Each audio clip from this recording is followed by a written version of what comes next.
Good morning, everybody. I'm so glad to have you here on the farm with me today. It's getting really close to Thanksgiving, and so here on the farm, my job for Thanksgiving is the bread and the cranberry sauce. I think there's something special about making bread for others. I think it's because it's implied that it's a labor of love. It takes time, it takes patience, and it takes just a little bit of elbow grease. I'm not going to take credit for something that's not mine. The recipe I'm going to be showing you today comes from this cookbook.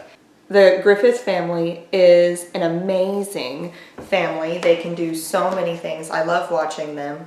I understand, really tiny channel trying to promote someone much bigger than them, but they really truly are amazing. If you have not seen them, you should check them out on YouTube. She makes a really, really good bread recipe. So let's go ahead and dive right into that. As you can tell, this is a very well-loved page in my recipe book. If you can't tell, it's got stains and it's a little bit worn out. I also have up here the conversion for how much yeast you need based on how many packets of yeast that would be. That's just because around here, I don't know about in your area, but yeast comes in packets. And so I have found the conversion for how much yeast you need for this recipe. I'm going to make the full recipe, which would make 4 loaves, but I'm only going to make 2 loaves of bread, and the rest I'm going to make into rolls, just to show you how to do that. And we have a preference of it in my family. We like to have the option of having both at the Thanksgiving meal. So we're going to dive right in. The first thing you need is warm water and yeast. Now, if you don't know anything about yeast, then you may not know that yeast is living, just like a plant, if you need to think about it that way. It requires being fed in order to activate the yeast. So we're going to feed it with sugar, and then it becomes very important that when you get that warm water, that it is not over 110 degrees, because that will kill the yeast. So if you don't feel comfortable deciding where your warm water is, just go ahead and throw a thermometer in there and make sure that it's not over 110 degrees. It needs to be between your body temperature, 98, and 110. Somewhere around there is perfect to activate your yeast. So let me show you how you do that. So for this recipe, I'm going to go ahead and put in 4 packets of yeast, 1 tablespoon of sugar, regular white sugar, to feed and activate the yeast. I just turn on my tap water and wait for it to warm up, and then I kind of turn it down because I don't need too much. I just need it to come up to the 1 cup line. Then I'm going to come back over here and I'm going to whisk this together until it becomes nice and frothy. And then we just wait until it doubles in size. This is why you want to put it in one of these glass containers that you can see through, and you can measure how much it's grown. So it should grow at least to this 2-cup spot, but I'm going to give it 10, maybe 15 minutes and come back and check it then.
All right, and if you lose track of time, it's gonna come out on your counter. So without further ado, let's go ahead and move on to our next step where we add this to our 10 cups of flour. Now we're gonna add half a cup of sugar.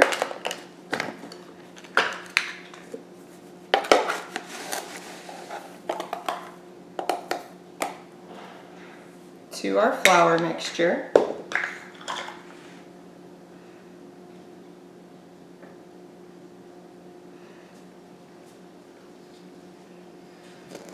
I just kind of stir that together with my hands. And then I'm going to make a little hole in the middle for my yeast. Whew. That was a close one, guys. We're going to add that all in the middle. This is what makes the bread all nice and fluffy. All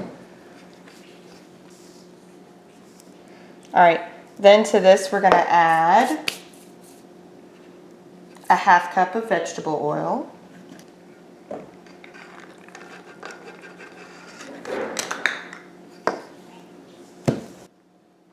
All right, I like to do the last bit of mixing at this stage with my hands.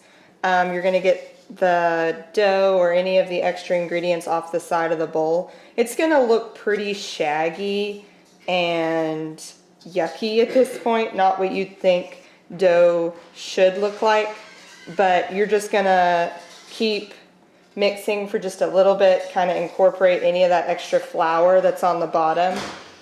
And after that, you're just going to let it rest for about 15 minutes.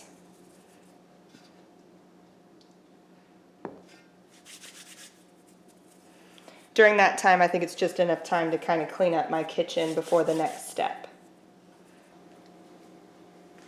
Okay, now for my absolute favorite part. I've cleaned this counter before we got started, and now I'm going to cover it in flour because we do not want our dough to stick. You're also going to want to go ahead and get probably up to a cup of flour right over there because sometimes this is pretty wet.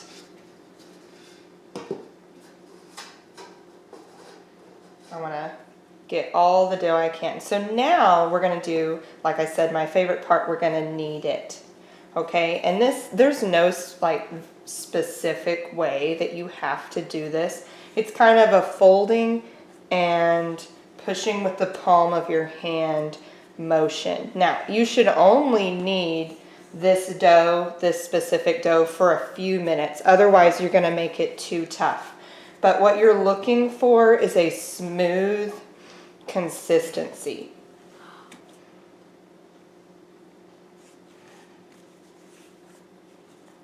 I'm sure there are a lot of bread makers out there that are better at this than me.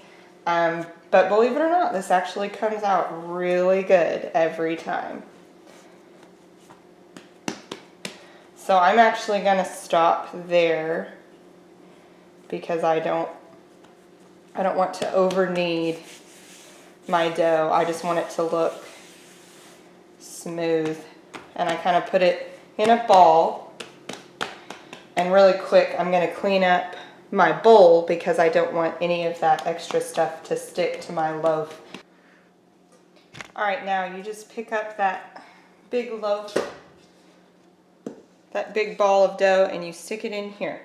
Now comes for the waiting portion. You want to cover this with a very thin cloth. So you're going to cover your bowl and you're going to let this rise in a warm area of your kitchen for at least an hour or until this doubles in size. Now, of course, it is getting colder in most areas, especially in America right now, and so this may take longer than it usually does. I used to use a much smaller bowl. That didn't work too well. I finally had to invest in this big bowl in order to contain this bread recipe. So we're going to cover it, and I'm going to actually leave it right here on the counter and we're gonna check it in an hour. All right, so you know me, I've got to accomplish something while we wait. Thank goodness this is a perfect time to make your cranberry sauce that's gonna go deliciously on top of that bread. So this is one of the most simplest things that you're ever gonna make. And again, once you try it homemade, not out of the can, you'll never go back. So all you're gonna need is 1 bag of fresh cranberries, 2 oranges. This one looks like this because you're going to zest both of them. You need the zest and the juice from both of these oranges. And then you just need sugar. So let's get started. Okay, so I'm gonna go ahead and turn that burner on high. We're gonna add together 1/2 cup of water and a whole cup of sugar. Now, with the juice from these oranges, it says that you're gonna need a 1/2 cup, but I just do all of 2 oranges. I think that goes really well, and it's usually plenty. So I'm gonna go ahead and cut these in half. You're gonna squeeze all of that in and allow it to come to a boil, okay? But you do have to kind of keep an eye on it because you don't want your sugar to burn or scald onto the bottom of the pan.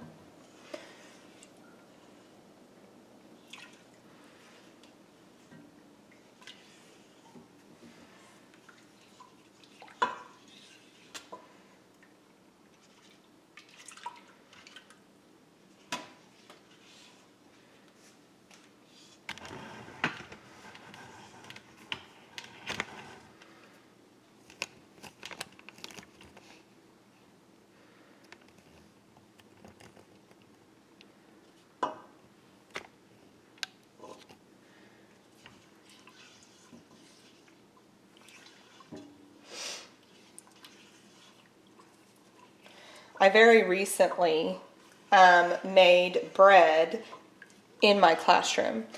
So I can do that because I have a bread maker and it can just sit on the counter, and as long as you have a plug, then you can make bread. Now, it is not as good as this bread recipe, but the kids really enjoyed it. And as a special treat, I made cranberry sauce to accompany our bread making experience. It was a lot of fun. Really good for science, really good for measuring. We incorporated it into everything we did that day. It was loads of fun. All right, as you can hear, this is already coming to a boil, and that is your cue to add your cranberries.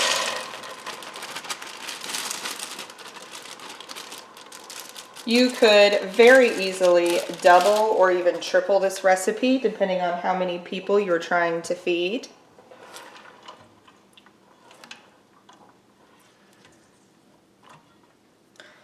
Also, depending on who you're fixing this for, you can add all kinds of seasonings and spices. So I kind of like to add some cinnamon at this time. Now I just go ahead and sprinkle it in. You can use as much or as little as you want. We're gonna zest that orange in there. The smell in here, guys. It smells like the holidays. But you could add cloves, you could add nutmeg, you could be fancy and put a cinnamon stick in there that you could take out later. All of that would be lovely with this recipe. I'm gonna lower the heat down. We had it on high so I could get to a boil, but now I'm gonna lower it down and kind of let it simmer. It's gonna take about 20 minutes. Like I said, this is the perfect thing to do during your first bread rising, because obviously if you have a double recipe, the popping you're hearing is them bursting. I absolutely love every part of this. The sound, the smells. I love it. It's the holidays for me, guys.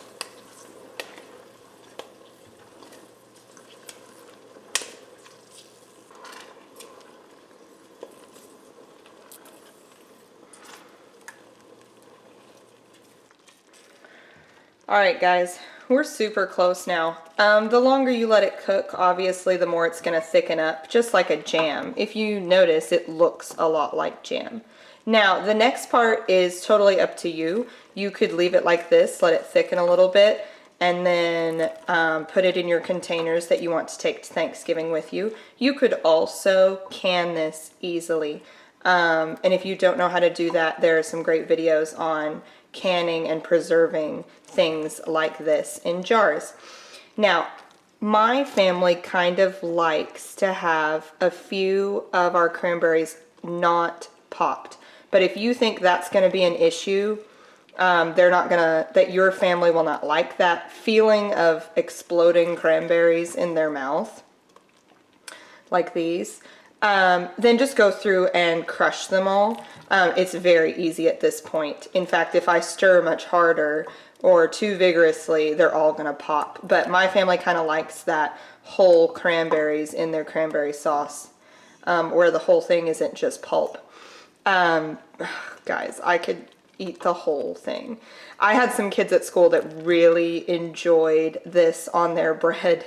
And in fact, once their bread was gone, they just wanted to eat it with a spoon. And I'm like, pretty sure that would not be good for me as your teacher to give you that much sugar. So I did not oblige. But I was really glad that they liked it as much as my family does. Okay, guys, it's been an hour and it's time for the unveiling. Yeah, it has definitely doubled in size. And now it is time to get out some of that holiday aggression, if you have any, or pent up anger by punching the dough. All right, so you're gonna just kind of knead a little tiny bit.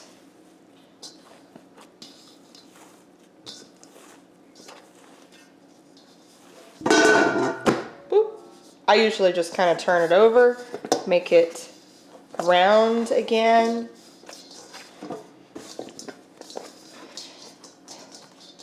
Okay, and then at this point you either have the option of letting it rise again for another hour, or you can go ahead and make it into loaves and let it rise as a loaf or your rolls. So because this is for Thanksgiving, I'm going to go ahead and give it another 45 minutes to rise, and we will check back then.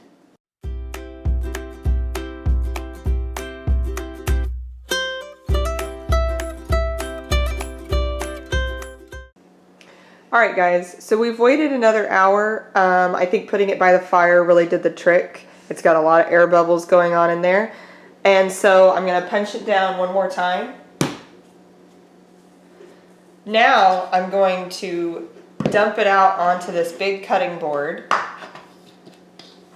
This is just the way I do it, not necessarily how it's suggested. But I'm going to look at our dough, and I'm going to do my best to cut it into 4 equal parts.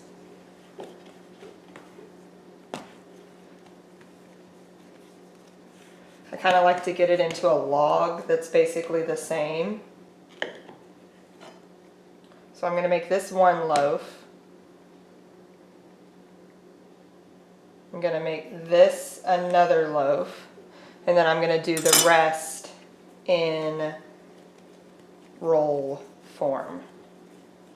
So now I'm literally just tucking the edges and making this look like a loaf. I think this one might be a little bit smaller than the other, so I'm literally just going to steal off the end and kind of add that.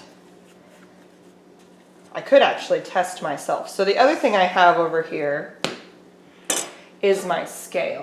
Okay, so I've got my handy dandy little scale right here, and so I could actually measure to see how close I am to making these loaves the same size. This one is now at just a little bit over a pound. Let's see where this one's at. Perfect, guys. This is within 0.1 the same size now. So we're going to stick them both right into our loaf pans. I'm going to spray the tops of both of them to try to help them not stick. Oop, probably just got some in my coffee there. All right, and then the rest I'm going to make into loaves. Often when I'm making into loaves, you're going to need some spray to try to make sure that it does not stick to you or to your pan. So this, I'm just going to grab a chunk and I'm going to roll. All right, so I'm going to do the same thing I did with the loaf, and I'm going to kind of tuck into the edges, and then I'm going to roll it on my countertop. If it does not roll well, give yourself some spray. You're just going to have to clean your counter. And I want it on all sides. And then I'm going to roll.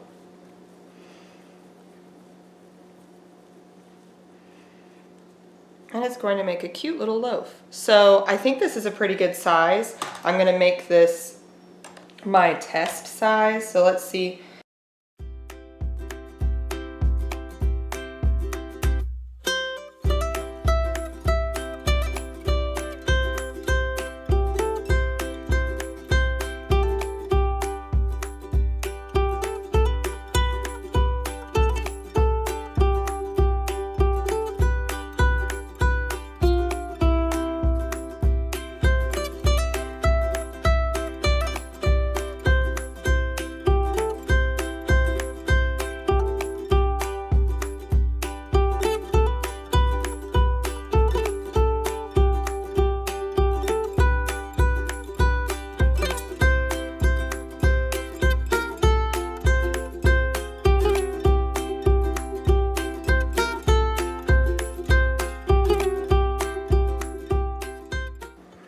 Okay guys, now you're either going to butter or oil the tops of all of these loaves. That's what gives them that beautiful brown color on top.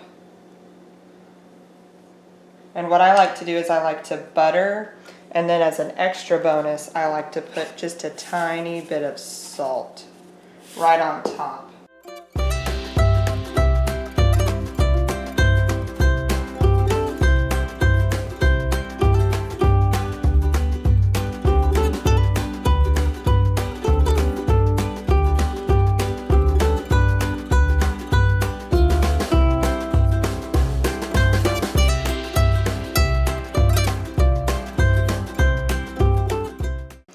Alright guys, now we're going to let it rise one more time for about 45 minutes until everything has, again, doubled in size, and then it's time for the oven. Okay guys, the wait is finally over. And here we are. This is what is about to go in the oven. Each one of these is going to need to be cooked at 375. The loaves will take 25 minutes and the rolls will only take 15. And again, if you're lucky like me and you have a double oven, you can do all of these at the same time. I will advise you, if you decide to do the 4 loaf method and you decide to put them all in the oven at the same time, for some reason that doesn't generally work well. They will not cook like they're supposed to. You'll have to cook them longer than you would if you only had 2 loaves. 4 loaves just takes longer. So let's go ahead and get these guys in the oven.